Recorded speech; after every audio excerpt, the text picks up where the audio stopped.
Did there come a time when you agreed to meet with the U.S. ambassador from China? Yes, there was. And this was in connection with the conspiracy, correct? Yes, it is. And when approximately was that? That would have been late June, early July of 2017. And why were you meeting with the U.S. ambassador from China? It's the Chinese ambassador to the U.S. Thank you for that correction. The Chinese ambassador to the U.S. Why were you meeting with the Chinese ambassador to the U.S.? Mr. Michel asked me to communicate a message to the ambassador. Did you in fact go to the Chinese embassy in Washington and meet with China's ambassador to the U.S.? Yes, I did. And when was that? I met with the ambassador on a Sunday. I believe the request came in on a Friday from Mr. Michel. He told me he would give me more instruction. He was on his way to D.C., and I met with him earlier on the Sunday before I met with the ambassador. Did you speak with anyone at the Chinese embassy prior to your visit with the ambassador? I believe I spoke with one of the ambassador's assistants to just coordinate the meeting.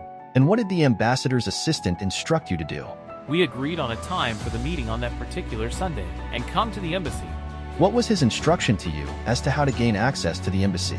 I went to the front door, so to speak. Now, Mr. Higginbotham, could you please tell the jury what happened at your meeting with the Chinese ambassador? It was a relatively quick meeting. I was brought in by the assistant to the ambassador. I was ushered into a very, very large conference.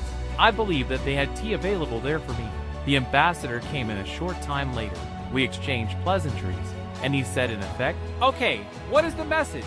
And the message was that there were successful efforts being made for the extradition of Mr. Guowagui, and that there would be additional information forthcoming from General McMaster.